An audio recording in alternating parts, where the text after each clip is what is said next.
sol de Venezuela nace en el Esequibo y bueno, aquí, como siempre, en esta fórmula perfecta, llevando hoy esa visión de lo que ocurre en la globalidad, pero también dentro de nuestra episteme, el episteme del Padre Bolívar.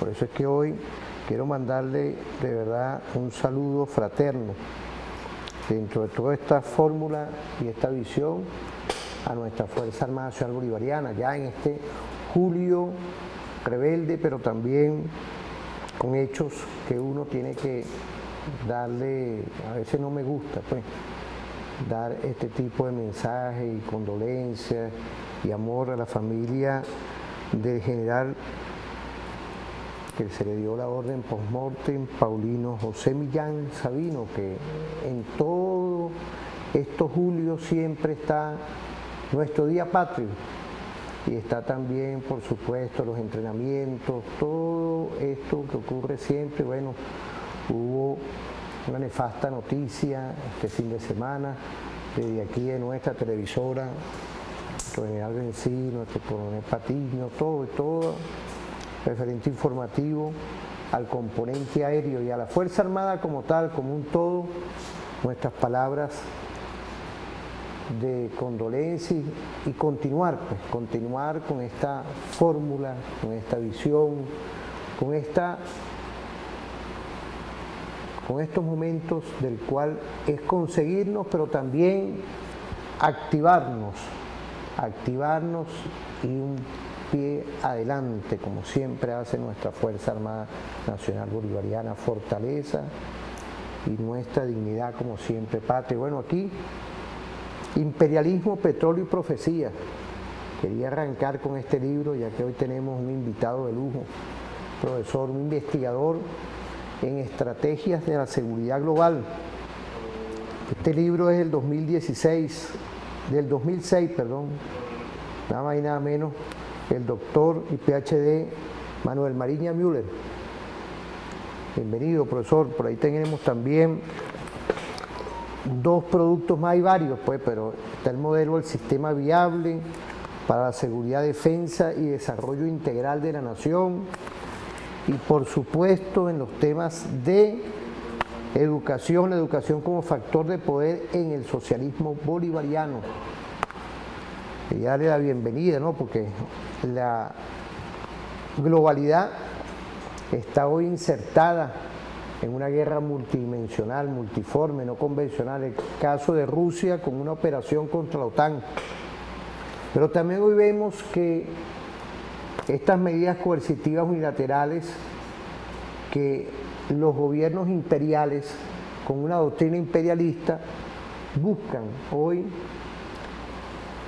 implosionar los Estados-nación. No es casual hoy que tengamos, pues, gente que desde el 2014-2015 en la República Bolivariana de Venezuela estaban concatenados en una orientación de acabar el Estado-nación, y el Estado-nación en su momento, nuestra autoridad, nuestra visión, inhabilitó en su momento a estas personas que estaban contraviniendo el Código Penal venezolano. Pero todo esto va concatenado con el imperialismo norteamericano. Y yo quería arrancar hoy con ese tema, ya que es importante también lo que ocurre, amigas y amigos, que llevan 5 días allá en Francia, que hay acontecimientos de orden interno, pues. Pero todo esto va concatenado, profesor, con que hay como una rebeldía de ese estado profundo. Es decir, está el multicentrismo, la multipolaridad. Usted lo decía aquí, inclusive, usted ya aquí en el 2006 hablaba el porqué la cibernética, la ciberdefensa, la ciberseguridad. Es decir, todo esto va concatenado hoy con las tendencias tecnológicas, con la visión también de que el gobierno norteamericano quiere seguir, amigas, amigos. No nos sorprendamos en ese injerencismo permanente, en lograr ellos tener el control del mundo. Pero hoy vemos cómo los pueblos están reaccionando en esta América Latina, pero también ese mundo multicéntrico y multipolar. No es casual hoy lo que ocurre en París. Son todos estos temas hoy que queríamos arrancar en esta visión. ¿Qué podemos decir de todo esto? Bienvenido, profesor.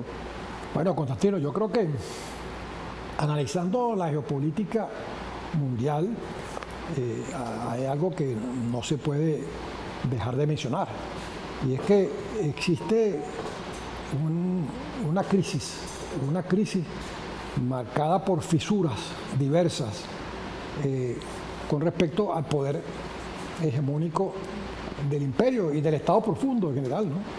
Es decir, no se puede negar de que realmente estamos en presencia de la posibilidad de grandes cambios.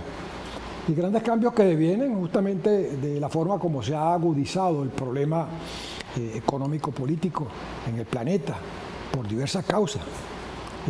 Lo que estamos viendo ahorita en Francia, a mi modo de ver, en el fondo es una resaca de una actitud gubernamental de Macron, como también ha ocurrido en otros países europeos, en donde el pueblo está comenzando a despertar frente a lo que han sido medidas que directamente lo han afectado. Y lo han afectado dentro de una política que obviamente es equivocada, una política de sumisión de los gobiernos europeos hacia Estados Unidos. Es decir, siguen Estados Unidos casi en forma ciega y sin despertar frente a lo que supone ser el impacto que en términos económicos están teniendo los apoyos que le dan a Estados Unidos en los pueblos, en sus respectivos pueblos. Lo de Francia es una situación que se menciona que es producto del asesinato de un joven de 17 años. Pero en el fondo hay algo más. Hay una resaca del pueblo en contra de lo que está ocurriendo. Y lo que está ocurriendo está estrechamente vinculado con el apoyo que la Unión Europea le está dando a Estados Unidos frente a la crisis de Ucrania.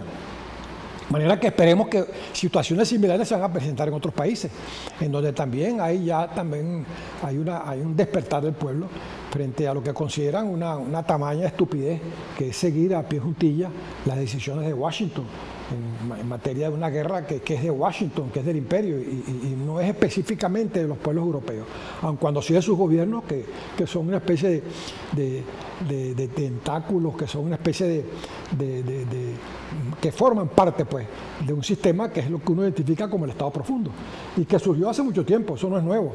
Es decir, lo que es el poder real y el poder fáctico, y lo que supone ser el comportamiento de los gobiernos de la Unión Europea, no es sino la respuesta a un plan Marshall que en un momento de una Europa destruida se apoderó de las economías y se apoderó de la capacidad que pudieran tener esos países de manejarse en forma autónoma.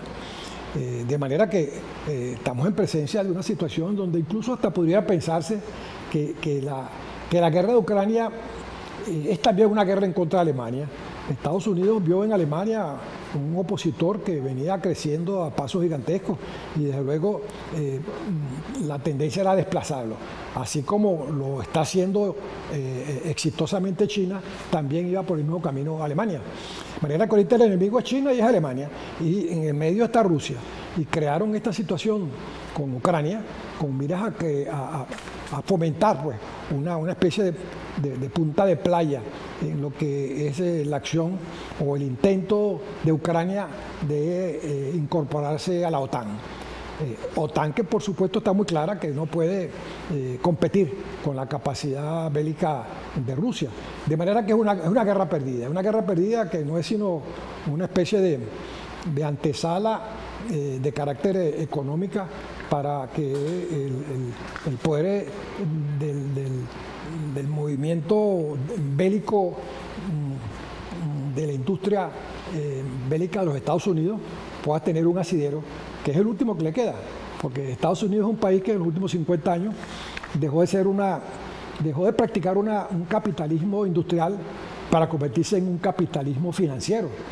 Y desde luego eso tiene sus raíces tal vez en 1971, 1973, cuando se dieron cuenta de que podían avanzar como el poderoso hegemón del mundo, sin necesidad de tener que estar exportando tecnologías o hacer investigaciones para desarrollar procesos que posteriormente iban trasladados a otros países. Pensaron que con el esquema del capitalismo financiero lograban el dominio que obviamente como poder hegemónico estaban aspirando. Pero eso les está costando entonces ahora una realidad, que es que otros países, como el caso de China, de la Alemania en su momento, que ya está muy golpeada, y de Rusia, sí lo hicieron. Es decir, se fueron por un capitalismo industrial. De manera que la situación está al borde de una enorme crisis que se va a producir en función de que estamos viendo que se está conformando en el mundo un grupo que se conoce con el nombre del BRICS, que está manteniendo un peso económico y político incluso superior al que tiene el grupo de los 7. El producto industrial o el PIB del BRICS supera al del grupo donde está metida la Unión Europea, donde están metidos países como Japón, Australia, etcétera. Es decir, supera al grupo de los 7. Y esto es muy significativo. Y esto es muy significativo porque incluso parte de la hegemonía ejercida por Estados Unidos estaba basada en el Fondo Monetario o en la acción del Fondo Monetario Internacional, que en el 2073 logró un impulso enorme de su dominación a partir del incremento de los precios del petróleo. Pero ocurre que el día que el Banco del BRICS comience aceleradamente a avanzar frente a lo que es el poder que hasta el momento ha sustentado Estados Unidos, va a ocurrir un fenómeno muy claro y muy apreciable. Y es que cuando comiencen a negociar en yuanes o en la moneda del BRICS o en rupias o en rublos, la cantidad de dólares que van a tener que devolver a Estados Unidos va a crear en Estados Unidos una inflación tan grande que se va a venir abajo la economía. Por ahí hay grandes analistas que señalan que el dólar puede depreciarse un 80%. Incluso estamos viendo una situación en la cual muchos países, está el caso de México, está el caso de Colombia, está el caso de países latinoamericanos, que hablan de una evaluación de su moneda, cuando en realidad yo pienso que lo que es una devaluación del dólar, que ya comenzó, de manera, y que eso lo podemos ver aquí en momento en Venezuela. De manera que la situación es una situación que está en una dinámica de cambio, que seguramente en este 2023 van a dar muchas sorpresas, Y si a eso le agregamos la fisura, de la cual vamos a hablar, Constantino, que en mi opinión ha creado la inteligencia artificial, estamos en presencia entonces de que el mundo está en un camino de cambios profundos. Así que ya veremos. Sí, profesor, fíjese, usted en el 2006, por eso es que yo quise tomar este tema, ¿no? Nos hablaba aquí de los objetivos de la guerra. El primer objetivo será el mito del crecimiento. El segundo objetivo es el negocio de la guerra. Y el tercero ya nos mete por aquí con su apreciación estratégica de controlar la energía del planeta. Son 3 objetivos que van concatenados con algo que es importante, ¿no? Cuando uno habla de salvar el mito del crecimiento, estaban lo que eran los empréstitos, como usted nos dice, el tema de utilizar el medio financiero, y ellos tienen al Fondo Monetario Internacional, porque nosotros hemos ido, desde que llegó nuestro comandante Chávez, ir limpiando todo ese deudero que tenían los gobiernos anteriores, hoy que se presentan esos partidos como si no han hecho nada. Por eso es que esta visión hay que irla estudiando, hay que irla aislando poco a poco, pues. Lo que recibimos nosotros como Estado-Nación, un país hipotecado totalmente, y gracias a la política estratégica de la agenda internacional bolivariana, fuimos posesionándonos, fuimos desprivatizando un sinfín de cosas, y hoy vemos que del 2015 para acá, con las medidas coercitivas unilaterales, nos han dado golpes por todos lados, pero estamos parados, estamos de pie, así como traidores a la patria, que querían invasiones, anunciaron, eso es público y notorio, ¿no? Vemos hoy como el Estado-Nación, en otros países, en Estados Unidos, el que haga eso, bueno, tiene hasta la pena de muerte. Eso está ahí, eso tiene la pena de muerte. Aquí no. Aquí existen dentro del Código Penal un sinfín de medidas legales que ponen coto a ese delito. Eso es un delito. Eso no se puede tomar hoy como un relajamiento, no. Esos son delitos que están en contra de todas y todos los venezolanos, porque eso sobrevino a lo que es hoy 930 millas. No me extraña hoy que los secretarios de Estados Unidos salgan a defenderlo, pues, porque es así, dentro de su visión. Para eso uno tiene que entender que cuando hay un empleado trabajando para un dueño, para un patrono, el patrono sale a defenderlo, pues, porque es así, eso es. Y vamos a empezar una temporada para ir clasificando los delitos, y entre esos nuestro Estado tuvo que ir a una constituyente. Eso hay que recordarlo un poco para lograr mantener la paz. ¿Cuántas personas fallecidas han habido en esa guerra multidimensional, multiforme, no convencional? Solo tenemos que ir estudiando. Y eres tú, amigas, amigos, eres tú que tienes que ir madurando y viendo, porque aquí pueden venir manipulaciones mediáticas y un sinfín de cosas, pues. Y ahí voy a tocar un tema, profesor, porque es importante lo que es la inteligencia artificial, utilizarla para el bien, pero también utilizarla para otro tipo de cosas. Hoy vemos como países se resistían a que entrara toda esa tecnología. ¿Qué podemos decir de esto antes de irnos a la pausa? Porque yo quiero agarrar todos estos temas en el próximo segmento. Sí, fíjate, Constantino, que ahí hay algo muy interesante. Tú has oído hablar de los llamados chatbots y por supuesto del chat GPT 4, que se puso en funcionamiento apenas hace 5 meses, en diciembre del año pasado, y que marcó pauta en materia de lo que es la inteligencia artificial aplicada al manejo de la información. Hasta ahora la inteligencia artificial obviamente ha estado presente en el ámbito de la producción de aquellas empresas que utilizaban procesos repetitivos de ensamblaje en serie de productos, y en donde vemos cómo hoy en día hay fábricas de automóviles en donde es muy poco el personal que participa en la producción de esos automóviles. Todo está totalmente automatizado, y eso es gracias a la inteligencia artificial. Elon Musk tiene un PhD en inteligencia artificial. Sin embargo, vemos cómo Elon Musk, que fue uno de los financistas junto con Bill Gates del chat GPT, de repente entra en crisis con el creador del chat GPT, que es el CEO presidente de OpenAI. Él se llama Sam Altman, un joven brillante, que dijo una frase que a mi modo de ver es necesario que la repitamos aquí, Constantino, porque para mí demuestra que hubo la apertura de una caja de Pandora que ahora no encuentran cómo cerrarla, y que desde luego sí constituye una posible fisura de las tantas que está teniendo el Estado profundo, de las tantas que está teniendo el poder en el mundo. Y es el hecho de que Sam Altman dijo una frase lapidaria. Él dijo: vamos a poner en el ambiente de los que practican el uso de Internet un sistema capaz de permitir que el destino de la humanidad sea creado o elegido por la propia humanidad. Y esto es un disparo al pecho del Estado profundo, porque el destino de la humanidad siempre ha estado en manos de quienes dirigen el Estado profundo, de quienes dirigen el sistema financiero del planeta, y no de la propia humanidad.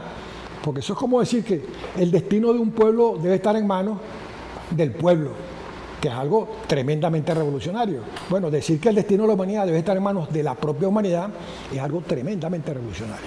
Ahora, ¿por qué decimos esto? Decimos esto porque si uno retoma las palabras de Paulo Freire, que dijo que el capitalismo no le teme a los pobres, sino le teme a los pobres que saben pensar.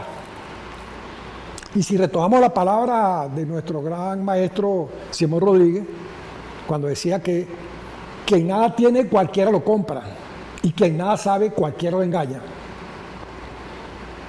Y si recordamos las palabras del propio Simón Bolívar, que decía: más nos han dominado por la falta de conocimiento que por la fuerza, diríamos que el hecho de que surja un chatbot como el chat GPT-4, que pone en manos de los pueblos del mundo la posibilidad de indagar respecto a las verdades que se mueven en el plano de la geopolítica, es un verdadero peligro. Es un verdadero peligro porque, en el fondo, la forma mediante la cual el hegemón se ha movido a través de cautivar las mentes de los pueblos es justamente a través de formas que no permiten que el pueblo profundice, que no permiten que al pueblo le llegue aquella información que en efecto lo hace analizar y tomar en consecuencia las decisiones que en el fondo a quien pueden perjudicar es al poder del hegemón. Entonces, desde ese punto de vista, sin duda estamos en presencia de lo que yo llamo una fisura del sistema, que claro, está siendo atacado por el propio Elon Musk y por todos aquellos que, junto con los 1000 super expertos que Elon Musk dice que lo acompañan en este rechazo al chat GPT, donde dicen incluso que ese chatbot es un peligro para la humanidad, que va a llevar al mundo a la catástrofe. Muchos de los especialistas, entre comillas, los señalamientos que le hacen a la inteligencia artificial son ridículos, porque cuando dicen que con la inteligencia artificial se puede atentar contra la seguridad del Estado o la intimidad personal de quienes actúan en el ámbito público, colocando discursos o colocando posicionamientos creados por la inteligencia artificial, obviamente no se dan cuenta que eso siempre ha existido en cualquier forma distinta a los chats GPT, que hoy en día son que es el objeto de discusión. Yo tengo una nieta que un día me mostró un video en donde aparece ella o la cara de ella en el cuerpo de una gran artista haciendo un show, un baile, etc., ¿no?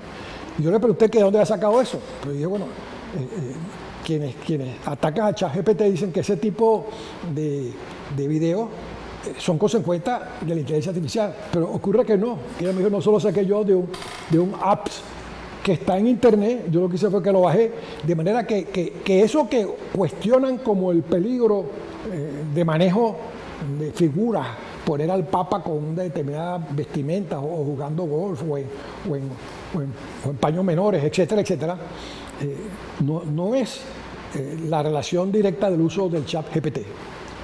Es la relación del desarrollo de lo que es la inteligencia artificial en otras áreas que no solamente está en el chat GPT. Cualquiera que tenga un celular utiliza Google. Inclusive hay hasta un verbo googlear, producto de que cualquiera que tenga un celular y se dedica a escribir algo, sin duda recurre a Google para cualquier elemento que requiera de aclaratoria en términos de la información que está manejando. Que todo lo que tiene que hacer es verificarla, pero él puede buscar el libro que antes tenía que hacerlo dirigiéndose a una biblioteca. Él puede perfectamente bien manejarse en un ámbito en el cual no necesita ya los diccionarios. Nadie, creo yo, el diccionario de la Real Academia de la Lengua Española, hoy en día a mí me parece que es un libro ya de museo. Nadie usa un diccionario, de esos diccionarios gigantescos donde está toda la información, porque simplemente se mete en Google. De manera que la inteligencia artificial ya tiene tiempo. De hecho, hace más de 40 años, yo tuve un profesor en Inglaterra cuando estaba haciendo el doctorado en cibernética, que para mí, 3 profesores tuve, que para mí eran los artífices, los protoartífices de la inteligencia artificial. Inclusive hablan de la inteligencia artificial en sus libros. Gordon Pax, por ejemplo, escribió un libro sobre máquina capaz de aprender, es lo que hoy llamamos Machine Learner. Stafford Beer creó un modelo cibernético que guarda un isomorfismo con el sistema nervioso central del cuerpo humano. Y así, en ese momento, estamos hablando de hace 40 años, hay quienes hablaban del cerebro como un computador. Frank George, que también fue profesor mío, creó un libro que se llama El cerebro como un computador. ¿Verdad que esa tendencia ya venía desarrollándose? Y hoy lo que tenemos es justamente la capacidad de crear grandes repositorios de información con millones de datos capaces de manejarse en un ambiente de redes neuronales y con algoritmos que permiten responder a cualquier pregunta. Pero eso es un asesor de cualquiera que investigue, un asesor de cualquiera que escriba, un asesor de cualquiera que busque las verdades. Y por eso, desde mi punto de vista, es un peligro para el estado profundo. Ahora, profesor, fíjese, yo quiero dejar un tema en el aire, ¿no? Porque usted dice que es un peligro para el estado profundo. La mente, la conciencia es el principal elemento que gravita ahí de todo el mundo, de todos esos pueblos, con todos estos temas que estamos hablando, con la tecnología, inclusive con toda esta visión de esta confrontación entre un modelo imperial que busca diariamente seguir gravitando en búsqueda de energía, pero en búsqueda también de conocimiento, de ciencia, tecnología, para que la mente de los pueblos sean parte de esta visión de lo que estamos hablando hoy, amiga, amigo, nada más y nada menos, cuando uno ve lo que ocurre en la globalidad, cuando uno ve que dentro de todos estos temas tiene que haber un Estado social, democrático, de derecho y de justicia. Vuelvo al postulado constituyente nuestro, a lo venezolano, a la episteme bolivariana, en decir lo que está escrito ahí como una hoja de ruta para todas y todos, pero vemos también lo que ocurre en la globalidad. Vamos a irnos a una pausa, profesor, para volver otra vez, no nada más con la inteligencia artificial, que es importante, que es esos temas que hoy son controversiales para nuestros pueblos del mundo.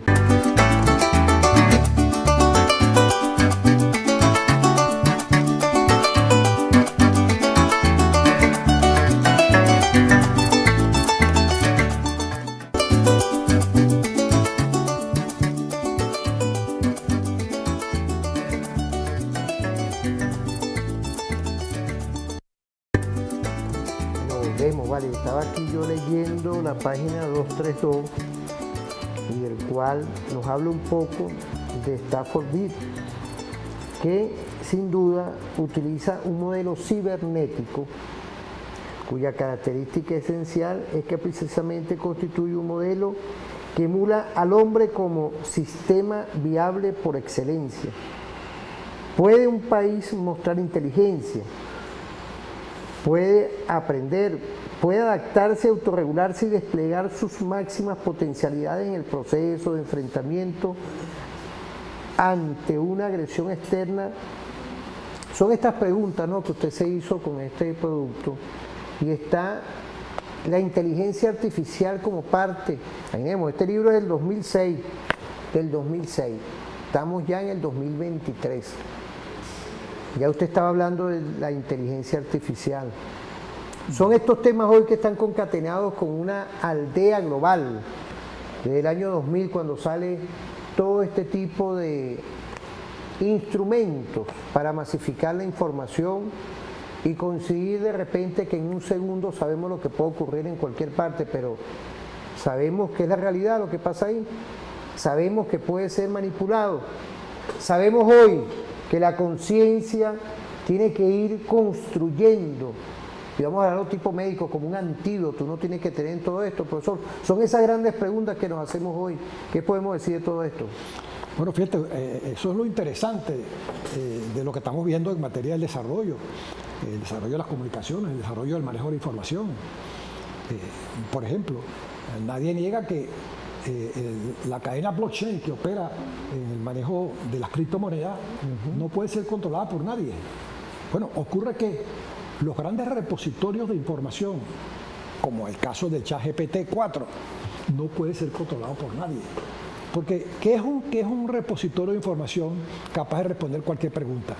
Bueno, es un repositorio donde se ha puesto la información que antes estaba esparcida en el mundo entero, en bibliotecas, en internet y en todos los elementos que, desde el punto de vista de la grabación escrita o cualquier otra forma electrónica de la información, estaba disponible, y que para accederla había que hacer un gran trabajo de búsqueda, ¿verdad? Tú te debes acordar, bueno, no porque tú eres más joven que yo, pero yo me acuerdo cuando uno estudiaba la carrera para hacer un artículo, uno tenía que leer un libro y hacer fichas, y fichar el libro. Entonces eran varios libros, tú hacías la ficha con el autor, el año, etcétera, etcétera. Y después organizabas esa ficha o ese fichero y montabas la propuesta del trabajo que ibas a hacer. Hoy en día nada de eso se utiliza. Hoy en día vas directo a buscar la información. ¿Y qué información buscas tú? Bueno, la información que resulte confiable. No es que vas a querer que todo lo que esté en el repositorio de información es absolutamente confiable. Puede haber cosas que no son confiables, pero la búsqueda no es sino cuáles son los autores que han escrito sobre el tema que yo estoy manejando. Ah, es fulano, fulano y fulano. Muéstrame cuáles son los libros. Aquí tienes los libros. ¿Me puedes imprimir los libros? Aquí tienes los libros. ¿Me puedes hacer un análisis de los libros? Aquí tienes el análisis. Entonces, ¿qué es lo que ocurre? Que el negocio de quienes se mueven en el uso y creación de los ChatGPT se mueven en un negocio que desde luego produce dividendos, porque se hablaba, por ejemplo, de que el ChatGPT para su uso habría que cancelar una mensualidad que estaba entre los 20 y 40 dólares. Ahora, ese es un chat que la primera semana tuvo nada más y nada menos que 1 millón de participantes, y ahorita va por los 40, 50 millones de participantes. Entonces, la pregunta es, el volumen de información es tan grande que nadie la puede controlar como para decir de que lo que ahí se dice es una amenaza, puesto que eso lo maneja el Estado profundo. Eso no lo maneja el Estado profundo. Eso no es sino, como te dije, un repositorio en donde no se ha hecho otra cosa que pagarle a millones de personas $1 por hora para entregarles un libro y que estén ahí las 8 horas del día cargando ese libro al ChatGPT. Y así con todas las bibliotecas del mundo y así con toda la información de artículos arbitrados, etcétera, etcétera. Entonces, al final, ¿qué se logra? Lo que se logra es algo que responde con objetividad a las preguntas. Déjame decirte, yo le pregunté a ChatGPT ¿qué opinaba sobre Chávez? Y la respuesta que me dio fue objetiva. Ahí no me dio una respuesta así mediatizada o contraria, y que respondiera, por ejemplo, la respuesta que pudiera dar en televisión cualquier autor o cualquier entrevistado. Era algo objetivo. De manera que estamos en presencia de un sistema que lo que hace es apoyar a cualquiera que busque información para lograr establecer conclusiones. Y eso es tremendamente importante. Y es tremendamente importante porque, indistintamente de que se piense de que un estudiante pueda elaborar una tesis, no en forma directa, sino a través del ChatGPT, bueno, lo que él no sabe es que el ChatGPT ya desarrolló los mecanismos que permiten que el profesor sepa si eso lo hizo el alumno o fue un trabajo hecho por el ChatGPT. Eso en primer lugar. En segundo lugar, existen mecanismos para tú regular una información que, debo decirte, que desde hace tiempo está en manos de los jóvenes y de los niños en el celular, y que sí es una información perniciosa. ¿Y por qué no se ataca eso? ¿Por qué no se ataca esa exacerbación sexual que cualquier niño ve en un celular que por obstinar al padre, el padre se lo compró para que se quede tranquilo? Eso es peligrosísimo y eso está ahí. ¿Quién para eso? ¿Eso es posible pararlo? Claro que es posible pararlo. Existen mecanismos que neutralizan, que opacan o que eliminan cualquier información que se considere no prudente o nociva para un joven menor de edad. Entonces es cuestión de meterle la mano a ese tipo de acciones. Eso es posible entonces también en términos del uso del ChatGPT por cualquiera que pretenda poner al Papa en interiores o poner al Papa jugando golf en un terreno de cualquier campo de golf del mundo. De manera que de nuevo digo, estamos en presencia de algo que puede significar para mí y para otras personas que ya lo han dicho, una verdadera revolución industrial. Y eso no lo para nadie, eso vino para quedarse. Ahora van al chat GPT-5, en donde ya no es que le vas a preguntar tecleando, sino le vas a preguntar a viva voz. ¿Qué opinas tú de tal cosa? Y él te va a responder a viva voz. Vas a tener una conversación profunda, como si estuvieras hablando con una persona súper letrada.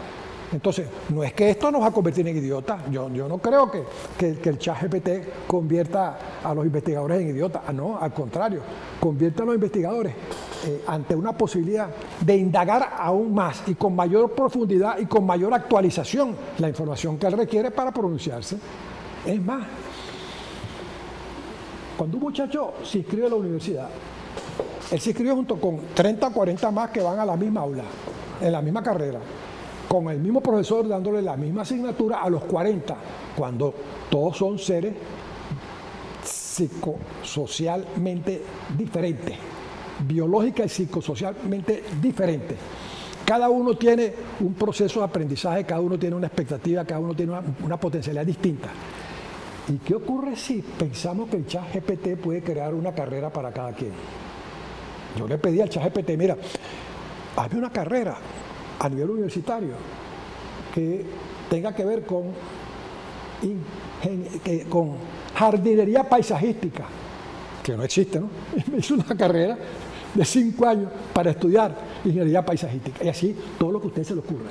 Entonces, ¿qué ocurre si se plantea un sistema de estudios en donde en lugar de las 42 carreras que tenemos, o 48 carreras que tenemos en la Universidad Central, que es en donde existe la mayor diversidad de carreras, son miles de carreras vinculadas al potencial, a las aspiraciones, a las características de cada quien, desde el punto de vista de las cosas que hace y de las cosas que quiere hacer o las cosas que está haciendo? Y entonces le formamos un proyecto vinculado y que le sirva de pista de despegue a él por sus características, que inclusive de carácter innata, que también tiene, porque a lo mejor tiene en su ADN condiciones para ser un gran músico o condiciones para ser un gran investigador en biología o en matemáticas.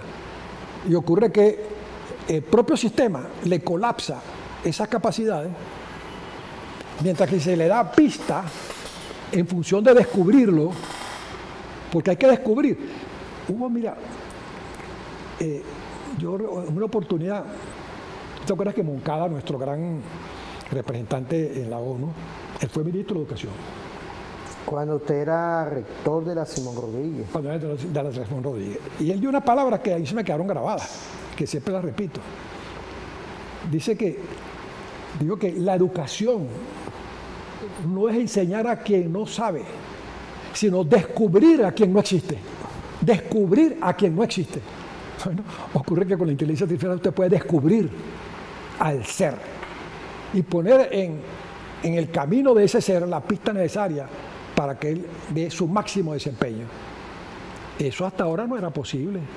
Los sistemas educativos, que además son sistemas educativos heredados de la Universidad Napoleónica o de la Universidad de Salamanca, que no es sino una copia de lo que supone ser los procesos educativos que se dan en Europa o en Estados Unidos. Cambiaría por completo si decimos ahora la educación va a estar vinculada al ser. Va a crear en el ser las posibilidades de su proyección en términos de su creatividad, porque lo vamos a poner en el mundo de lo actualizado, en el mundo de lo que ocurre en el mundo en relación a lo que él pretende hacer con su vida. Es algo muy distinto a lo que hemos estado haciendo. De verdad que eso es un cambio profundo y radical en materia del despegue del conocimiento del ser humano. Y desde luego eso es algo que hay que aplaudirlo. Y eso es algo que sin duda tiene que ver con las potencialidades que ofrece los chatbots, como lo estamos viendo, en especial el ChatGPT. Ahora, si alguien pregunta, ¿y por qué el ChatGPT está prohibido a Venezuela? Porque yo para hacer esta pregunta debo confesar algo que no debería confesarlo. Y es cuando yo le pregunto a ChatGPT, no lo estoy haciendo desde Venezuela, sino desde otro país, que no voy a decir cuál es. O sea que el sistema cree que quien le está preguntando es alguien que está en otro país y no es Venezuela, porque aquí está prohibido.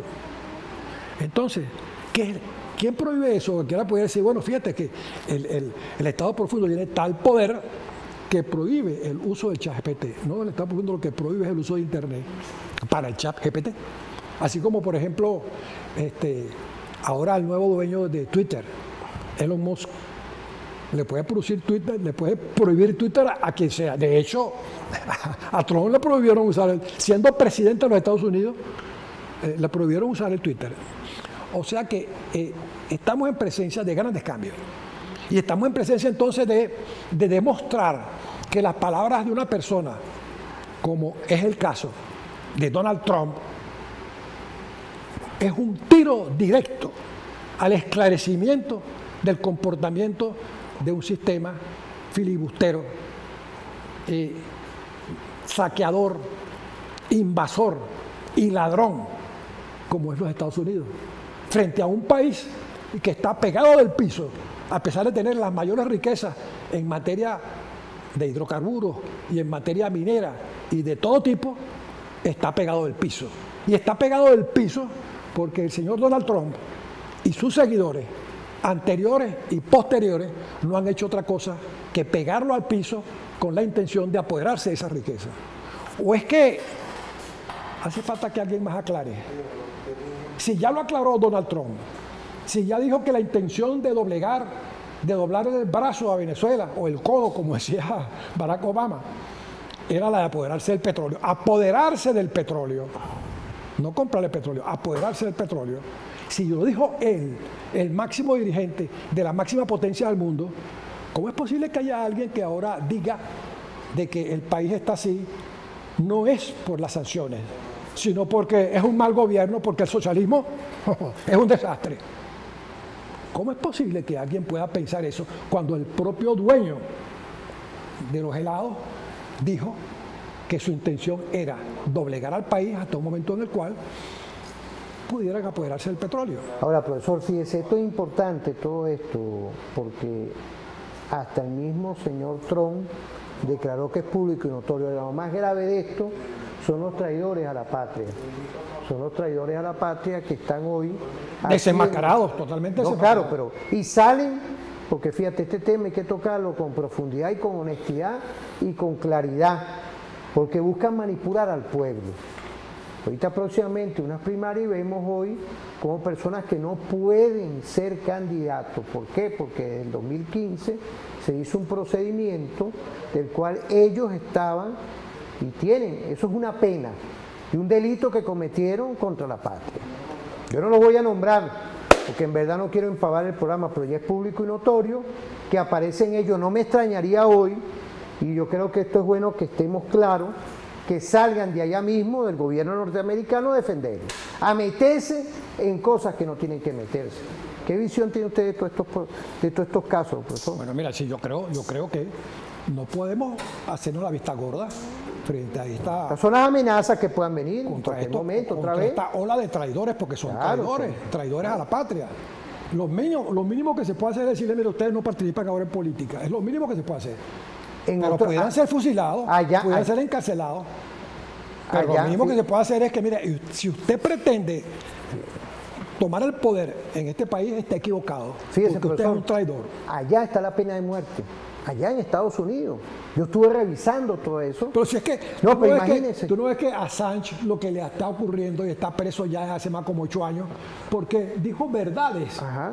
¿Cómo es posible que el país que hace eso y que dice que va a tomar el petróleo y las riquezas de una nación, no sea tomado en cuenta por los habitantes políticos o los dirigentes políticos de una parte de los dirigentes políticos de ese país como traidores a la patria? Fíjese, y tenemos un Estado-nación que respeta la vida, respeta la conciencia, los derechos humanos. Entonces le ponen una pena que es inhabilitación política por 15 años, que es poco.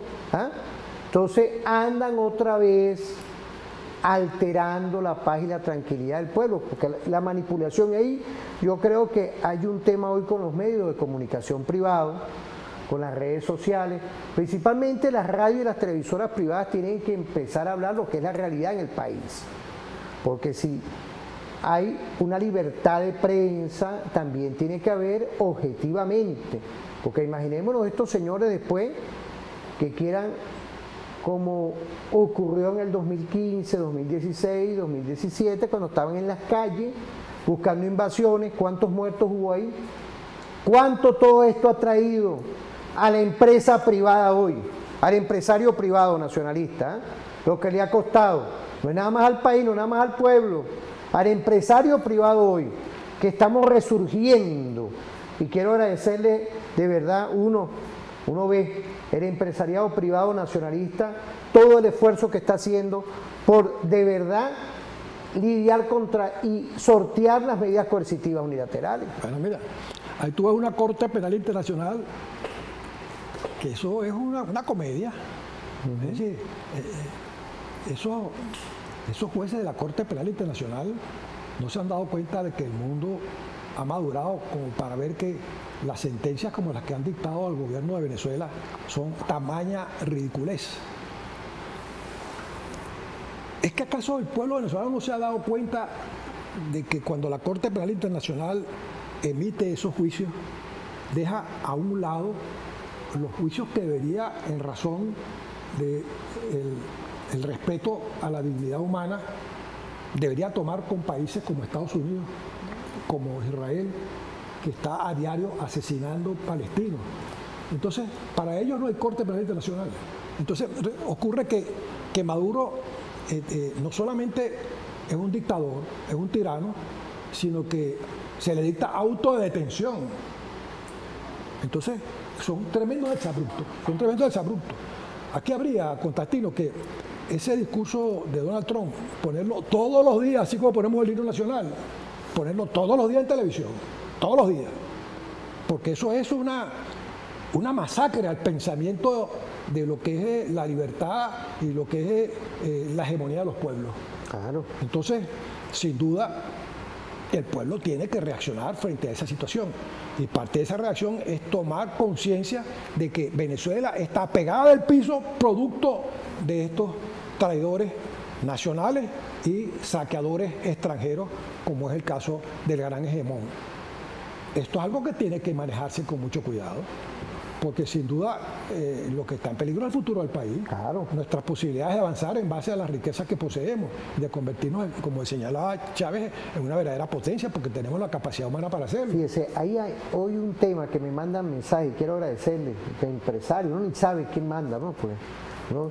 Y vemos cómo en el área de embutido están hoy fortaleciendo, y ahí está lo que es la parte del sistema económico nacional, el que está dirigiendo todo el tema de la economía, todo ese equipo, buscando fortalecer no nada más eso, el área de los medicamentos, el área igualmente del tema de los artículos de limpieza, el mismo alimento, todo un sinfín de empresarios de la ropa. Ahí tenemos a Textilán, como siempre activo por aquí, quiero saludar, en el área de, y un sinfín de emprendedores que han surgido producto de todo esto, y vemos como otra vez quisieran, por lo que uno ve, calentar la calle con la manipulación mediática. Ellos saben que no pueden.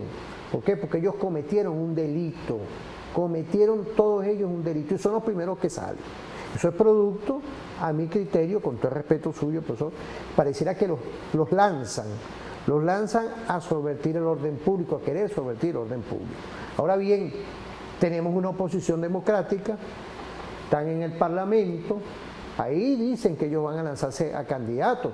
Es que en las próximas elecciones pueden lanzarse todas y todos los que quieran, que estén concatenados con las leyes, aquí no hay problema. Pero estos señores sí hay que tener cuidado, porque lo que cometieron ellos fue un delito de lesa humanidad, llamando a guerra, llamando a invasiones y llamando igualmente a favorecer lo que son las medidas coercitivas unilaterales. Así es. Son delincuentes.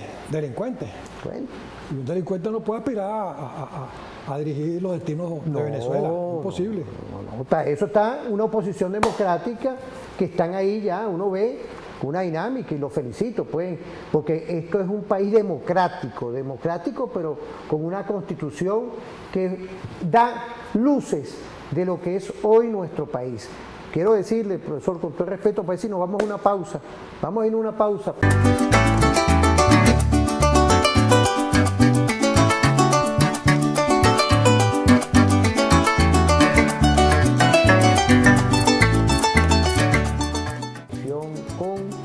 Referente informativo.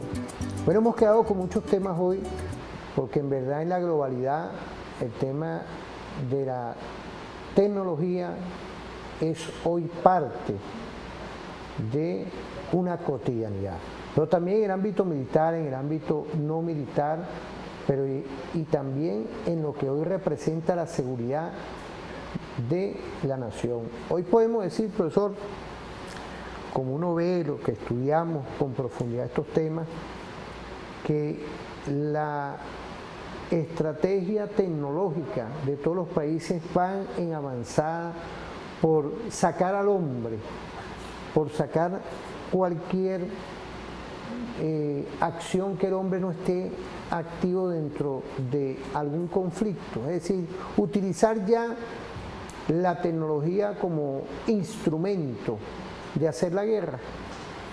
Claro, no solamente la tecnología ha avanzado en materia de convertir la guerra cuerpo a cuerpo en una guerra teledirigida, ¿no? Ajá, eso. Que es lo que estamos viendo, ¿no? Y teledirigida en términos de que yo te ubico, aun cuando tú estés a 5 kilómetros, 10 kilómetros, 1000 kilómetros, lo que sea, te voy a poner un misil hipersónico en el jardín de tu cuartel, ¿no? Y eso es un cambio significativo que establece, bueno, quién es el que tiene el poder para poder hacer ese tipo de intervención. Pero en el plano económico, en el plano industrial, ahí también hay que tomar serias decisiones. Yo en lo personal, por ejemplo, considero que los recursos de Venezuela no tienen que permitir que Venezuela, es decir, tiene tantos recursos como para evitar que Venezuela siga siendo una economía de puertos. Porque realmente existen formas. Y si tú te pones a analizar qué es decir, entra dentro del sistema de seguridad nuestra el ámbito económico, el ámbito de la producción. Por supuesto. Acabar con todo eso que pueda llegar por las fronteras, por todos lados, acabar con todo eso. Claro, mira, cuando uno analiza, te digo yo, mi primera licenciatura fue una en administración y después otra en contabilidad pública, de manera que yo sé de lo que se llama contabilidad de costos. Y cuando tú analizas cuál es el elemento fundamental para la competitividad de un productor, está en su estructura de costos. La estructura de costos es lo que le va a decir a él hasta dónde él puede convertirse en un productor con capacidad de moverse en los mercados nacionales e internacionales. Nuestro mercado nacional está tomado por el interés corporativo, eso es una verdad. O sea, cuando uno habla de competencia, es competencia interna del interés corporativo metido en el país. Pero ese interés corporativo está en el mundo entero. Entonces, la única forma que tú puedas avanzar en la industrialización de los recursos que se producen en el primer nivel de la economía, o sea, que hay tres niveles: primario, secundario y terciario. El primer nivel, que es el nivel de la industria extractiva, de la producción agrícola, etcétera, etcétera. Para llevar eso al segundo nivel, que es el nivel de la industrialización de lo que produce el primer nivel, que lo tenemos, tú requieres de una tecnología.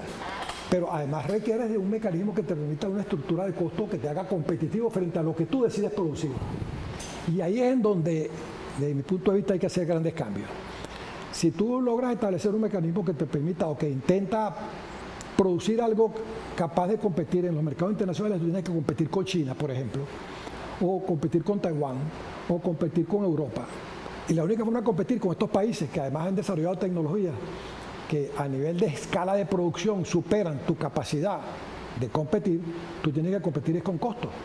Entonces, ¿cómo competir con costos si los costos tuyos no están no solamente por debajo, sino que están por encima de los costos del mismo producto que produce Europa o que produce China o que produce Taiwán? Imposible que seas un país exportador. Entonces, ¿por dónde vendría la riqueza? Bueno, seguir exportando entonces el hierro, el aluminio, el petróleo, y con eso comprarle a los que utilizan eso que vendemos para hacer los productos que nosotros necesitamos. Bajo ese esquema, y universidades que producen los ingenieros electrónicos, mecánicos, químicos necesarios para soportar un diseño de desarrollo tecnológico. Pero eso no trasciende la realidad nacional, porque la realidad nacional está tomada por el interés corporativo. Ahora, profesor, pero fíjese, usted habló algo ahí importantísimo, un inciso, ¿no? El tema de los pensum de estudio también, los pensum de estudio, ¿cómo están hoy en las universidades? No, totalmente atrasados. Hay otros factores donde la inteligencia artificial puede ayudar muchísimo, porque se mueve en la creación de carreras con pensum de estudios totalmente actualizados en base a las exigencias de carácter mundial. Pero mira, Tatino, para cerrar el punto ese que te decía de la estructura de costos, porque yo ahí inclusive estoy escribiendo algo, ¿no? Nuestros productores nacionales de hierro, aluminio, combustible, gas y todo lo que puede significar materia prima para el proceso industrial, colocan esos productos en el mercado nacional a precios internacionales. Entonces, si tú eres productor o pretendes ser productor y te vas a manejar con precios internacionales como tu materia prima para intentar competir con los chinos, está fracasado. Ahora, los chinos o los japoneses, más los japoneses que los chinos, no tienen el petróleo que tiene Venezuela. Taiwán no tiene el petróleo que tiene Venezuela. Luego, entonces ellos para producir requieren importar la materia prima y pagar por esa materia prima. Y eso va metido en la estructura de costo de lo que ellos producen y colocan en los mercados internacionales. De manera que nosotros para poder competir con ellos tendríamos que tener cero costos en la materia prima local, en aquellas áreas en las cuales tenemos capacidad competitiva porque somos grandes productores. Y en función de eso dar salarios dignos, que es clave, y producir a un precio que compita con aquellos que tienen que comprar la materia prima para colocar el mismo producto. Me gusta ese tema porque ahí vamos hacia la desdolarización. Porque si no tenemos capacidad de, y ahí quiero saludar ahorita a los pescadores, ¿vale? Por ahí tuve que quitar el teléfono ahorita, los pescadores andan activos y también las comunidades, dan detrás, pues gracias, igualmente que el movimiento campesino, Braulio, un saludo que te mandan saludos por aquí, pero fíjate, cuando uno tiene una materia prima, uno tiene que tener la capacidad de desarrollar nuestra materia prima, no depender de afuera. Y es un poco lo que yo creo que hay que ir buscando, hay que ir enfocando, profesor, ese tema, para ser verdaderamente independiente. Es que fíjate, hay algo que yo considero que es un error. Cuando tú analizas que estamos en un proceso de carácter revolucionario, de carácter socialista, tiene que tener entonces un proceso de relaciones de producción socialista. Entonces, cuando una empresa básica del Estado no se plantea un esquema en donde no sea el tener utilidad, porque si yo te nombro presidente de Sidor, tú vas a buscar que Sidor sea una empresa capaz de dar utilidades. Y tú te preguntas, ¿y es que Sidor no pudiera adoptar una política de suelos dignos para sus trabajadores y colocar la mercancía en condiciones de que aquellos productores que hacen algo con el hierro o con el aluminio puedan ser competitivos? Si eso es así, yo puedo convertir a Sidor en una empresa como es algo que llamamos universidad, en donde la universidad no produce un centavo, sino el Estado le dice, aquí está, te pago todo tu personal y aquí tienes todo lo que tú necesitas. El Estado pudiera decirle a Sidor, tú no tienes por qué ser una empresa que dé beneficios, tú lo que necesitas es una empresa que dé la capacidad para que la industria local se desarrolle. Y la única forma es dándole precios a costo y no teniendo tu beneficio vendiéndolas a precios internacionales. Eso hay que analizarlo, Eso hay que analizarlo, porque ningún productor local, sea del Estado o sea privado, puede participar en una dinámica de competencia teniendo que pagar internamente por el precio de los insumos, como lo paga un chino, os digo, como lo paga un japonés, por ejemplo, para producir un producto que él pretende producir aquí. Entonces la única forma es cambiar la estrategia y decirle cuando nombramos presidente de una empresa básica del Estado, mire, lo importante es que esa empresa produzca en base a los planes de producción necesarios para el avance y desarrollo industrial del país y no en función de que usted dé beneficio, no tiene por qué dar beneficio. Usted tiene que tener un sector laboral que se sienta digno, con salarios dignos y que sea un impulsor, o sea que la empresa es para sus trabajadores y para el país, y si es para el país no es para la empresa misma en términos del beneficio. Eso es algo que hay que analizarlo. Pero con 930 medidas coercitivas, profesor, hay que ir buscando soluciones. Así es. Porque una nación que está implosionada y vemos hoy que hay que buscar alternativas para salir adelante con esto. Vamos a ir a una pausa, pues yo quiero venir con los balances. Quiero agradecerle al profesor Manuel Mariña, doctor en cibernética, tiene varias certificaciones con varios trabajos postdoctorales, tiene toda una visión holística. Quiero saber nuestra Universidad Militar Bolivariana de Venezuela, nuestra UNEFA. No podía faltar que docentes e investigadores de todos estos temas estemos adaptados a una nueva realidad, una nueva visión. Vamos a irnos a una pausa.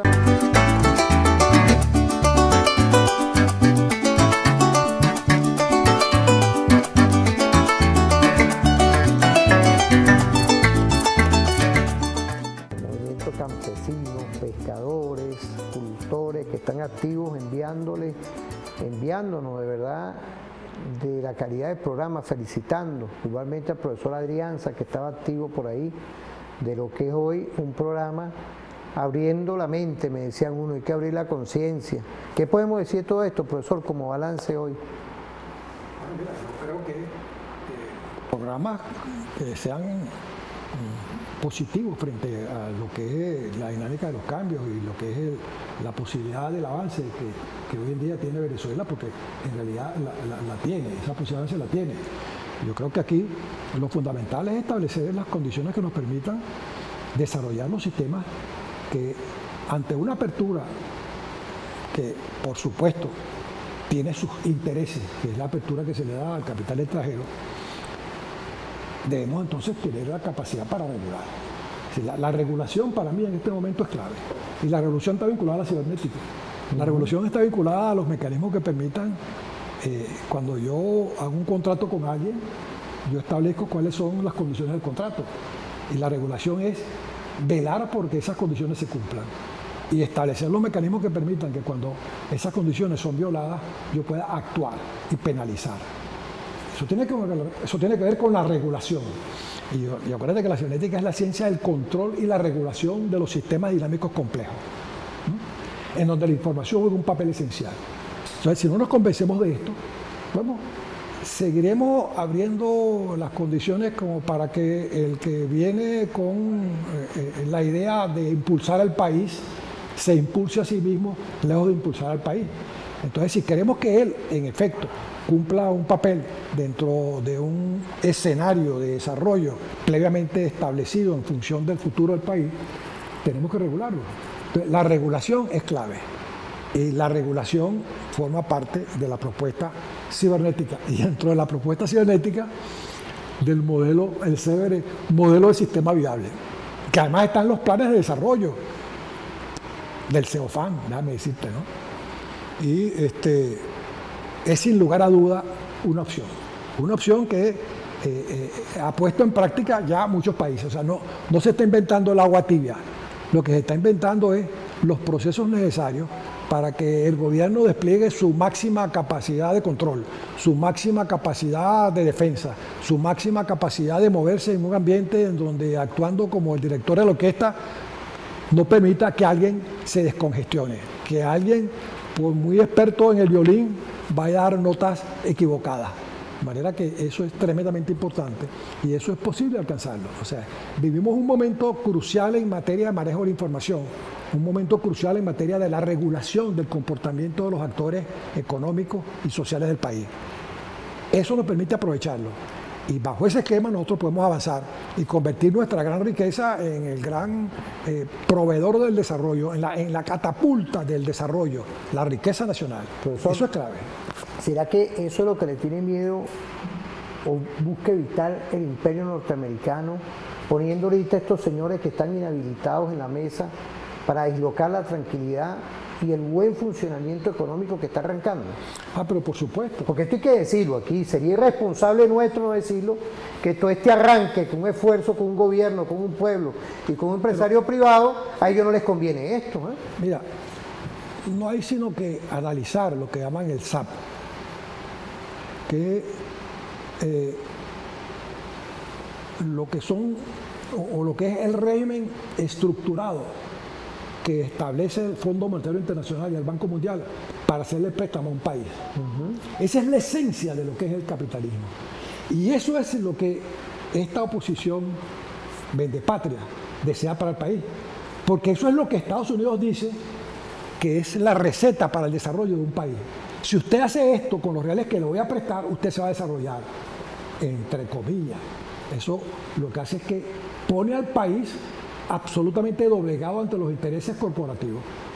Entonces, el país tiene que estar claro en eso. Claro. Entonces, si nosotros no establecemos un mecanismo que impida que esas regulaciones, como las maneja la oposición, diciendo que eso es lo que salva al país, se materialicen, nosotros no vamos a poder avanzar nunca.